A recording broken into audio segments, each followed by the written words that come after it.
Hi, guys. Hey, how's it going? Congrats. Welcome. Thank you. Eddie, how are you?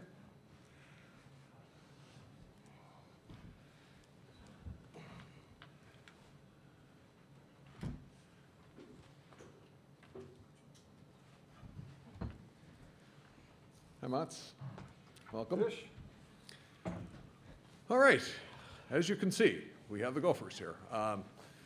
And Bob, maybe you can just get us going, and obviously here in Boston, Frozen Four, talk a little bit about the journey here and your semifinal game tomorrow. Yeah, well, we sure like Massachusetts, I can tell you that. So we were excited to get through the region that we did out in Worcester, and I'm still saying it wrong from what I've been told. But that was our thing, since we got placed there and the opportunity to come back to Boston. I can tell you we're one excited group and couldn't be more happy for our older guys who've been so close. The last 2 years ago we got shut down by COVID. Last year we were one game away, and this year we punch our ticket through. So we're an excited group. What is it? How do you say it? Worcester. Worcester. Okay, Worcester. All right, good. I thought he was pretty close, and then I'm like, did you guys learn how to say it? Worcester? Yeah. No. Do you know where you're at right now? We love it there, though. So You do. Do you know where you're at right now, physically? Yeah. What's it called? Boston. No, this building. TD Garden. The Garden. Come on. Garden. The Garden. We got to get the Garden down. All right. Thanks, Bob. Your questions for anybody. I mean, who wants to start? Jess? Jess Meyers with the Rink Live. Sammy, you've been the captain of this team for 3 years now. You've been, I'm guessing, watching the Gophers for a long time and watching the Frozen Four. Just what's it like to be here? What's the experience like so far? Yeah, no, it's been unbelievable. Just growing up and obviously watching the Gophers and then playing for them and seeing, her being so close to making it, and then finally senior year to make it and be here. It's unbelievable. All right. Any further questions? All right. Dan, right here. Con man. You got to duck down, Con man. You'll be right in the shot. Those camera people will be all over you. Dan Rubin, USCHO. Just building off of that, what's the reaction when the Gophers make the Frozen Four in the state? I know it's been, I think, 7 or 8 years since it's happened. So to be able to get to the Frozen Four, the overall reaction, just being able to walk around and have them at this level. Yeah, I mean, our fans are awesome, and I think everyone's just super excited to have us back, and we're just ready to get going for sure. Benny, what's the mood like? Yeah. I think there's just a lot of excitement. We see it on campus. Just hearing about students who are making the trip out here, that was really cool to hear. Just people following us out here, and I think everybody's just excited for us. And Mariucci's had great crowds all year, which is obviously fun for us to play in. So, I think it's just a lot of excitement. Bob, what's it been like? they weren't real happy with us in November when we split 5 straight series, and we heard about that. Because we're not supposed to split, but we were playing awful good hockey, and the greatest thing is we had a ton of faith in this group and knew that we had a chance to become a real good hockey team. But I think by the reaction of our crowds coming down the stretch, you know, all-time record at Mariucci and the Big Ten championship game, it showed the Gopher fans were out in force, loud and proud, and I know they're awful excited. Neil? Neil Kepi, MSUSpartans.com. This is for Bob. Bob, you talked about the splitting that was going on and the frustration that you sort of had. What turned it around so you guys could actually get sweeps and finish with the run that you did? Well, we weren't frustrated. The fans were. I can tell you. Like, you know, we had a tough schedule. You know, right. We went to North Dakota, a pretty good team. You know, we beat them on Friday night, and we beat them pretty good. And then the next night was a battle. And that's that like was just the Big one Ten, of it. right? Yeah. Outside of that, then it was the same thing. I think we played Michigan the week after. We just stayed steady. I mean, that was the. We had to stay steady sometimes in that noise that was what kind of surrounds it with social media, and I don't read a lot of social media, but my wife tells me about it. But you got a feeling with your group, with your leadership, and there was never you know, I think I said it today, I think I kicked one trash can all year. Like, this has been a really easy group. We knew we were getting better, we knew what we were capable of doing, and you can't push a panic button in November. Right. So you were confident all along that you could get here if things fell your way? Yeah, a year ago, we were knocking right on the door. You know, we were in the region final a year ago with the same leadership back, and at that time, or at least same goaltending. Obviously, Justin Close has been a terrific story, and we were kind of waiting for some of our young guys did need to catch up and help us offensively, because we lost a lion's share of goals last year with Ranta and Reedy and McManus, and we knew we had the returning group that was going to do what they did a year ago. But it took a bit for that to come together. Thanks, Bob. Bob, you mentioned that you only kicked one garbage can. How many do you average a season normally? You can't. You can never go more than 3. Never more than 3. All right. I've been told that a long time ago, and I stuck with it. Mike Kemp is in the back. I see Kemper. Could you come up just for a minute? I just want to, again, put another name with a face.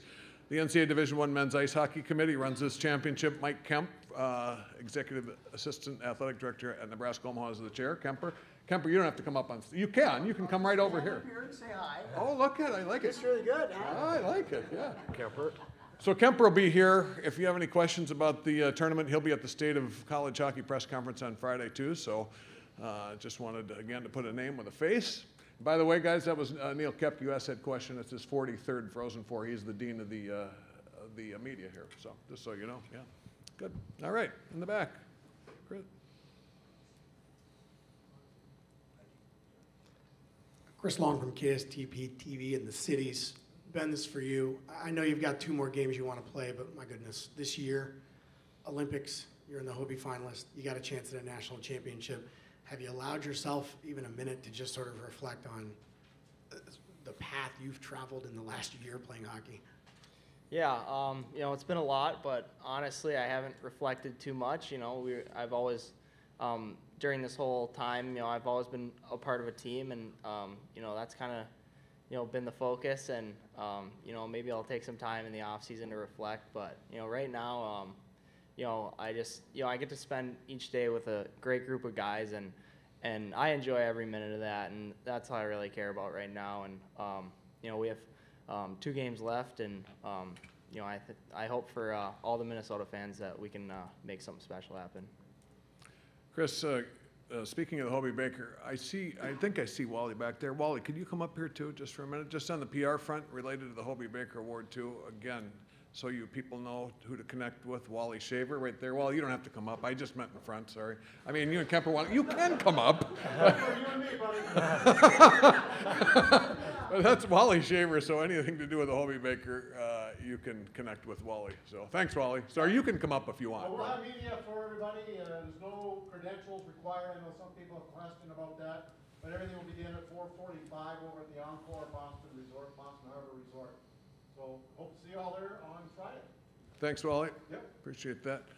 All right, further questions? All right, Randy, right in front. Randy Johnson, Minneapolis Star Tribune. This is for Bob. Bob, this is the 20th anniversary of the 2002 Gophers National Championship season. Do you continue to draw back on that and then the 03 in your coaching career? Yes, you do, but unfortunately, the longer you draw back on the losses more than the wins, that you think teach you a lesson. You know, special time back there in 2002 and 3. You know, I was pretty fortunate to jump on board at the right time, and what I do remember is what it meant to everybody, like in the Twin Cities. That was in 2002 was in St. Paul, and what an event that was. And it's been a while, and our fans are excited. But from a coaching standpoint, you know, these guys don't remember that, you know, that unless they hear stories from Paul Martin and myself. And it's about their experience, what we've been going through, the path we've been on, the journey we've been on. And I'll go back to a year ago when we lost, you know, we were so close a year ago to get to the region final, and Mankato knocked us off. And, you know, that leaves a burning hole in all of us. And you draw on that, on how it felt, what happened in that game, and maybe the thing you led up, leading up to that game. And I think that there's some things that we can draw off of that. The only thing is Mankato can draw off it too. And that's why it sets up for one heck of a battle tomorrow night. Okay, Todd, in the back. Todd Molesky with US College Hockey Online. For Sammy and Ben, Coach talked about learning things from losses, and he's talked about that in the past. Has there been a loss this season that has been particularly enlightening for you guys in terms of drawing off of it when you make a run to get to this point, and why? Sammy? Yeah, I mean, I think the Michigan in the Big Ten final there, because we were kind of on a run there, and then we just kind of ran into a good team. I think we needed that coming into playoffs just to get us ready, because that was a playoff hockey game, and I think that was good for us. Ben? Yeah, I'd agree. I'd have to say the same game. I think it was a little learning lesson for us on what, that's championship playoff hockey. You get to, if you win that game, you get to hang a banner, and I think we learned that those games are a lot harder than any other game you're going to play. So, yeah, I think that's what we learned. Tony? Tony Zozel, Youth Hockey Hub. Bob, I got a question about Sam Rossini, of all players. He's a kid who came back to your program. Yeah. And it kind of speaks to his character, speaks to the character of the squad, and talk about what he means to the team. Well, it was a unique situation, and we kind of had it a year ago as well, when COVID was going around and we brought Schmitty back, and I kind of bumped into Sam a couple of times, and he said, "Coach, I can come back, I still," because he was granted that 5th year, and I said, "Well, we'll think about it, Sam," and I kind of knew he wasn't kidding, and he's just a terrific, he's a terrific young man. And last year during World Juniors, we lost 3 defensemen to World Juniors, and Sam, didn't play a lot a year ago, but he went in and did a great job for us. And then this year, there was a chance we were going to lose 2 to the Olympics, and that's why, and then with COVID still going on and injuries, I did call him, and he was sitting behind a desk. I said, "Well, I'm only going to do it if we lose 2 defensemen to the Olympics." And he said, "No, Coach, even if you lose 1, I want to do it." And I think these guys could answer better, but he comes back in the locker room and it's like, he fit right in with our guys, and he got a couple games for us and did a terrific job, and it truly is a incredible young man to have in our locker room and be around us, and he's enjoying the experience as much as any of these guys, and I think these guys would attest to it. And I love the young man. I'm really excited he's back with us. He gets to experience this. He said it beats sitting behind a desk too. Sammy, anything to add on that? Yeah, no, I mean, I think that hits it on the spot. He's a great guy. He's one of my good friends. He's a guy that, he always invites everyone to his house, and but no, we were a tight group, and when he came in, it even brought us closer. So it's been nothing but good. Good. Okay. Back there.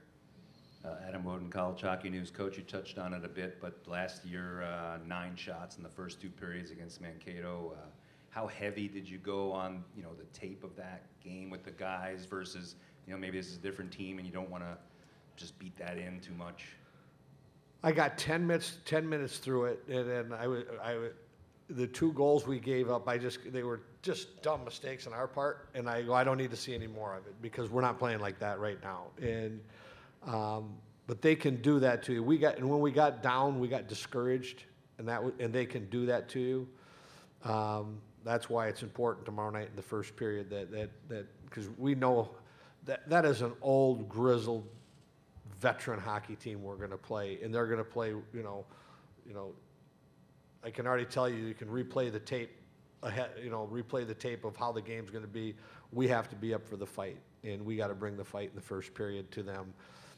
And it's going to go back and forth because they're going to smack us, and we got to get our smacks back to keep the game on an even playing field. And we didn't do that last year, And when we got down, we got discouraged in the game. It happens, and let's hope we learn from it. In the back, is that your rep? Yep. Oh, yeah. Tim Rapley from Flow Hockey. Coach Motzko, I've spoken to Hasty this year about how much he loves being part of the fraternity of 5 Division I coaches of Minnesota natives, and that was a big deal in last year's tournament. How much bragging rights is there, and did he give you a hard time at all from last year? Yeah. And, what's it feel like to be part of this fraternity as you're moving forward through the tournament? Well, we are a very close group, but there were 3 Minnesota teams last year, and we weren't one of them. So they, of course, they were going to enjoy that with us not being there. So, because if you're going to pick on one team, they're going to pick on the Gophers. I can tell you that. But we got our shot this year, and we're back in it with them. And Sandlin was here today, and I thanked Sandy for finally letting someone else come to this darn thing. So, It's a true story, too. yeah. So, Did you get a call from John Perpich by chance? regularly. Regularly, yeah. That was a question. Who asked a question about that? Was that you, Jess? About Perpich? Well, because he said he was going to call both guys, because you and Hasty both played for Perfect. He said he was trying to figure out how to divide his loyalties. Well, he's only got one loyalty. We actually Isn't learned he that. captain of the Gophers? I think so. All right, in the back. Josh Seawin, College Hockey News. Guys, this is for any of you. What leads into the third period success you guys have had over the last couple of months? It's been like 37-2. What leads into that? Is it like the gritty play you guys play with, or is it just maybe just something else? Benny? Yeah, honestly, I don't quite know. I wasn't even aware of that stat, but, I think we just stick to the game plan, and, it doesn't matter what period it is for us, and, we just keep playing our brand of hockey, and it's, I guess we've been fortunate enough to play better than teams down the stretch. Some secret coaching deal there, Mats, or? No. Nope, all right. If I told you, it wouldn't be a secret. So. No. All right, Dan. Dan Rubin, USCHO. Coach, and for the guys, the second half of the season and the run that you went on there, especially defensively, this game, I mean, this Frozen Four is for the top 4 scoring teams, I think, in the country. But defensively, getting Justin involved in the crease and then being able to just work into the defense and integrate him. How quickly did that happen? Number one, and number two is, how did it all just kind of become a genesis real quick? Took him 3 weeks because he went 2-2 his first 2 weeks. Then he went on a roll. So, he hadn't, Justin, he didn't play for 2.5 years. And we had, I'm telling you, all of us had tremendous faith in him. But you just can't be sitting on the bench and getting game time. But he did it, and we just had to keep throwing him out there. And you could see him getting stronger as it went and gaining confidence in himself and in the players in him. And it was just a handful of things that just kept coming together. But probably none more important than it was pretty impressive numbers and pretty impressive what he's done. Sammy, anything to add on that? Yeah, I mean, Justin's been outstanding for us. And I think we also just kind of learned to play the right way and not cheat the game, and that's kind of when our, we kind of figured out our game. All right, Jess? From the Rink Live. Bob, you've been through this once previously as a head coach at St. Cloud State. It's 9 years ago, but what did you learn about preparing a team to play on this stage from that experience and translates into this year? I don't know if I can draw back that far to say I can just tell you there's going through what this team has gone through the last 2 years to get into the tournament, today, it's not an automatic anymore like it was for so many years. Michigan went 19 or 20 straight years, Minnesota used, it doesn't happen all the time now. But for what we went through the last 2 years, and I'll even say 3 years, to win an NCAA game a year ago and to get into a region final, I've already repeated that, and then to go into a really difficult Worcester. I just said it wrong again, but to go to a really difficult, I mean, that, there was no question that was a heavyweight, heavyweight bracket that we got thrown into. So I'm more on, that right now than looking back to 2013 and 2002 is what these guys have gone through and what we went up against in UMass and in Western Michigan, I think really helps us to going up against Mankato because they're two big, strong teams. And it's exactly what we're going to see tomorrow night. Is Brian Deutsch back there, I think, somewhere? Kemper, would you just grab him? He's right in the doorway there. Ask him to come up here for a second. I always like, again, people to put a face with a name. Brian Deutsch is a hockey SAD at Minnesota, so if you don't know Brian, now you do. Okay, he looks awfully grumpy right now.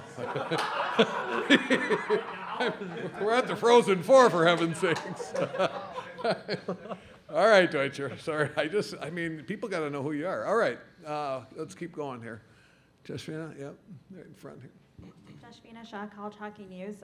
Bob, so speaking of Justin, I know that you guys needed a volunteer goalie coach, and you reached out to Mike Hastings to see if you could talk with Brennan before he came over. So I'm just curious about, like, that seems like a very uniquely college hockey thing to me, that you guys would have that conversation before you went and, like, talked to him. So I'm just wondering, like, what kind of went into that and the relationship that you two have.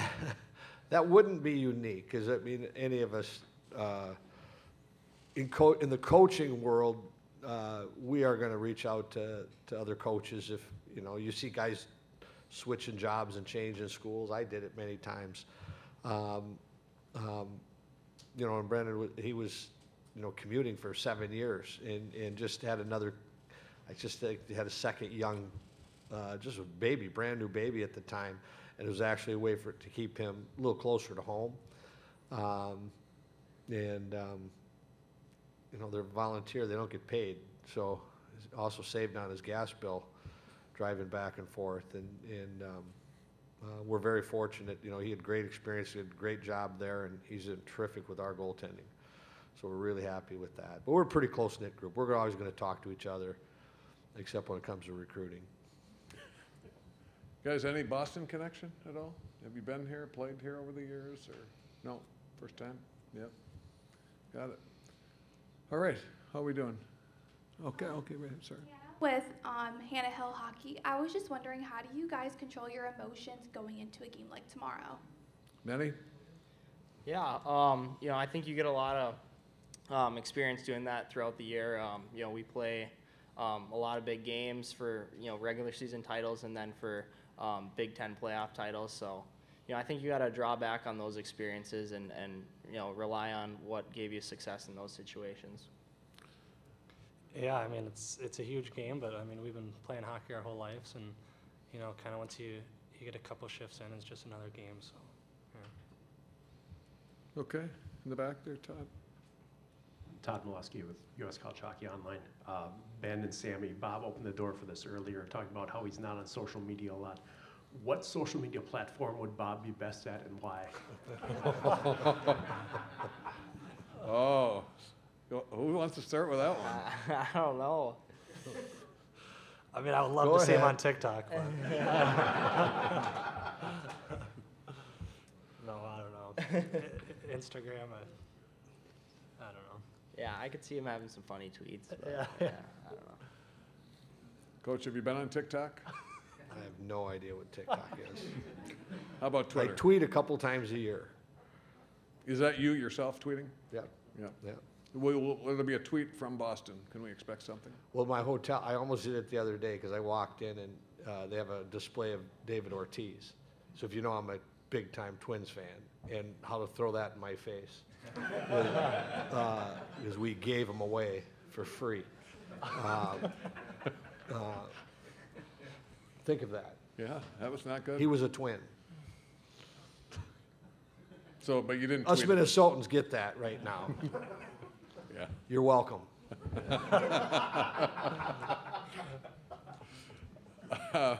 All right, do we have anything else?